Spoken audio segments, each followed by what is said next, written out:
Donc nous voilà face au tableau de bord du Bell 407. Alors c'est une version assez ancienne du Bell 407 puisque tout est absolument analogique en dehors de ce GPS là qui est un GTN 750 mais qui n'est pas d'origine évidemment.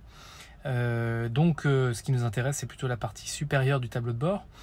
Donc évidemment comme d'habitude les instruments classiques qu'on ne présente plus, l'horizon artificiel, l'altimètre, la vitesse de montée ou descente verticale, un VOR HSI qui est un instrument de radionavigation, l'indicateur de dérapage et ici un ADI qui est aussi un instrument de radionavigation. Ici on a un petit interrupteur qui est celui du FADEC. Alors le FADEC ça veut dire Full Authority Digital Engine Control et c'est le système qui gère le moteur. Donc il y a toute autorité sur le moteur, donc Full Authority. C'est ce qui fait que pour le démarrage par exemple il n'y a pas grand chose à faire, c'est le FADEC qui s'occupe d'introduire le pétrole au moment opportun, etc. C'est lui qui gère les tours, etc.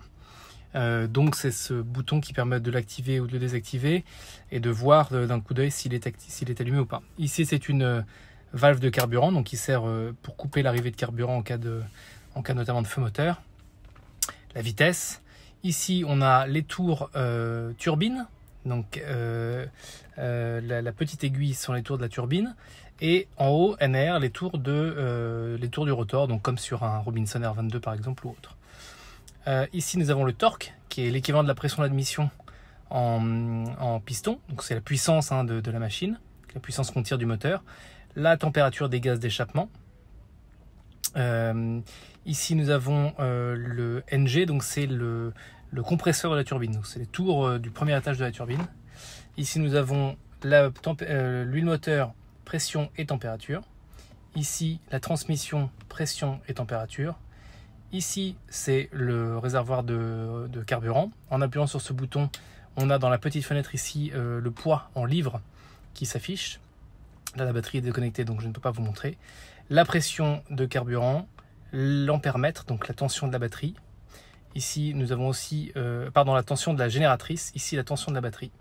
Voilà. Après, évidemment, les classiques balises de détresse, les alarmes du FADEC, avec ici un DME, donc la Distance Measurement Equipment, qui permet de connaître la distance par rapport à une balise. Petite spécificité, ici nous avons le pedal stop. Le Bell 407 a un système qui limite le débattement des palonniers en deçà d'une certaine vitesse pour éviter, ou au-delà d'une certaine vitesse pour éviter les mouvements de lacet trop brusques. Donc quand vous êtes en vol, le débattement complet sera limité, donc vous ne pourrez pas faire tout ça avec les pédales, il faudra plutôt des petits mouvements. Donc c'est le pedal stop qui va s'occuper d'empêcher vos pieds d'aller trop loin. Donc le GPS Garmin, en dessous nous avons une deuxième radio, ici un transpondeur qui est un peu ancien, mais comme le GTN 750 est équipé d'un transpondeur, c'est un peu redondant.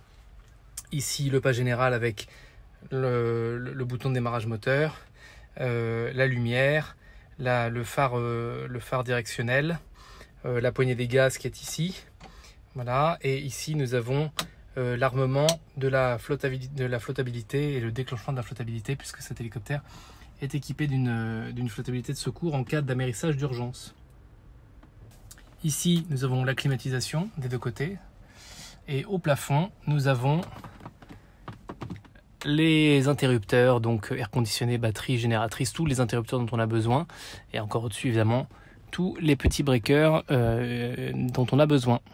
Et enfin pour terminer, ici ce sont tous les voyants d'alarme. On peut tester avec ce bouton l'allumage des ampoules pour vérifier qu'aucune des ampoules n'est grillée et donc s'assurer qu'on sera bien informé si on a une panne de quelque chose. Et enfin le dernier instrument qu'on a à bord, que j'ai oublié tout à l'heure, c'est le radar altitude. Donc c'est la hauteur de l'hélicoptère par rapport au sol, contrairement à l'altimètre qui lui est par rapport au niveau de la mer, lui donne une hauteur par rapport au sol, avec ici un petit curseur qui permet de déplacer la hauteur de décision que le pilote programme en fonction de ses besoins et de sa volonté. Voilà, c'est tout pour aujourd'hui. J'espère que ce petit Bell 407 vous aura plu et à bientôt pour une prochaine vidéo.